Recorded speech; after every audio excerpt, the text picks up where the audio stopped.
Batman issue 101 finds Bruce lost in the memory of what Gotham used to be, telling Catwoman how at the height of everything, it was all working so well, with him knowing upon seeing the bat signal from Wayne Manor he would meet with Gordon and learn of the threat to Gotham, before taking to the skies with a Robin or a partner to deduce who is behind this week's plot. He knows he would always end up back in the cave with Alfred bringing him food and wanting him to get to sleep, but he would continue working, and that's how things were time and time again. But now, there is no Gordon, there is no Robin, and no Alfred, and worst of all, there is no approximating the old Gotham again. Batman knows that there is only remembering, and Catwoman knows he's got that insufferable look on his face, the same look he makes when he meets with the Justice League. She knows he's made a decision and it's the right one, but he knows it's going to hurt, so she wants Bruce to say it. Bruce doesn't want to, but however he does, admitting the Joker was right. He takes off from the rooftop, telling Selena he's been doing this all wrong and for longer than he wants to admit. 1 week prior, Batman battles Grifter on a rain-soaked roof,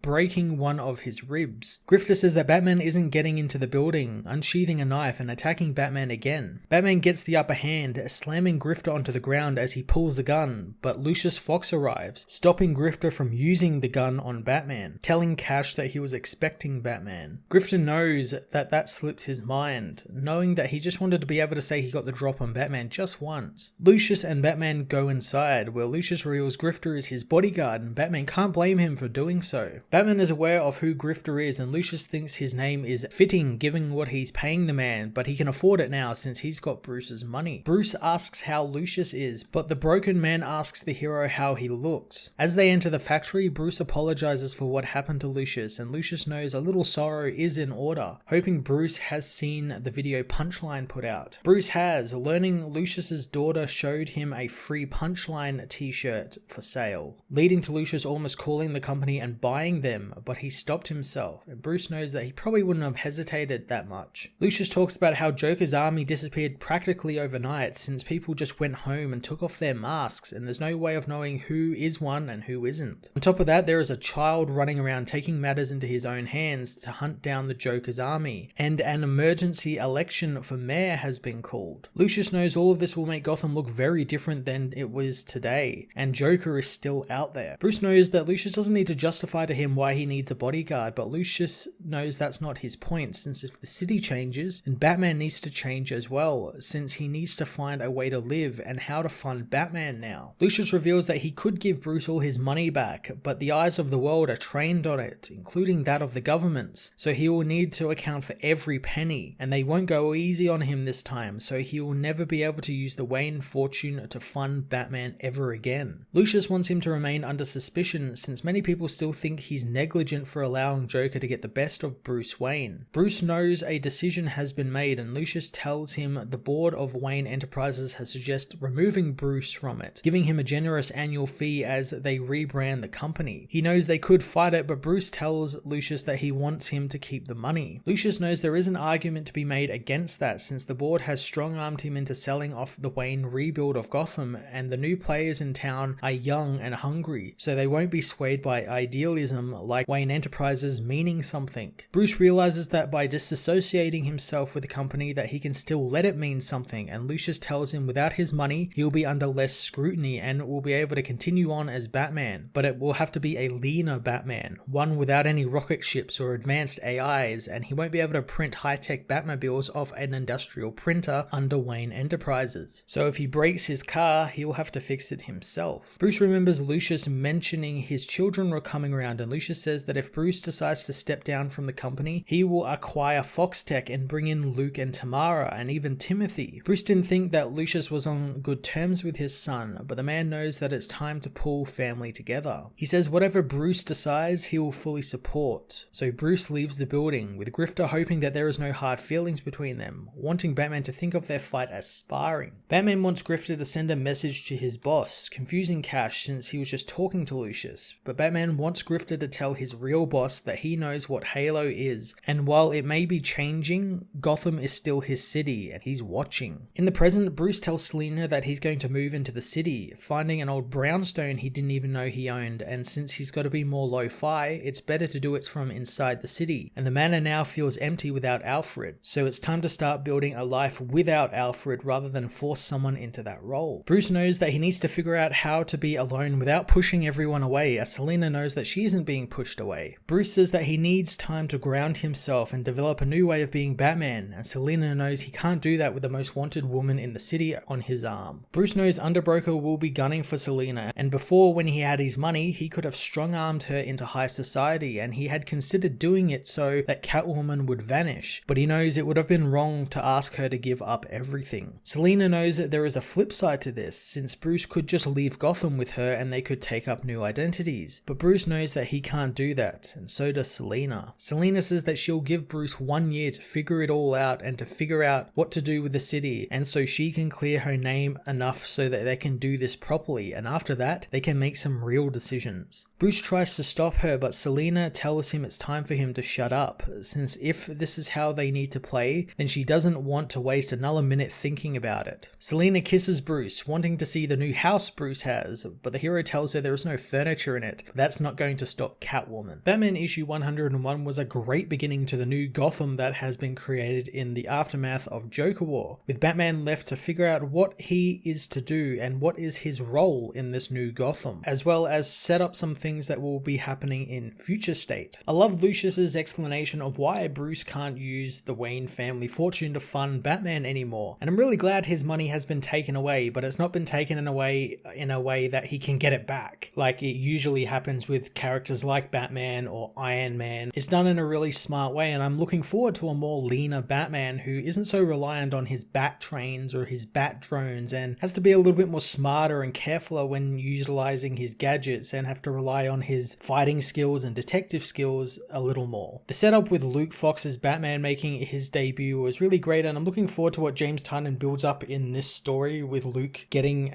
more inclusion in this story arc, as well as what John Ridley is building up to with Luke in his next Batman title for Future State. Grifter's role as Lucius's bodyguard was quite fun, and I'm looking forward to seeing his role with Ghostmaker, since as Batman hinted at the end, seemingly is working with the new villain and his organization Halo, so really looking forward to seeing what that develops into. I'm going to give this issue a 9.5 out of 10.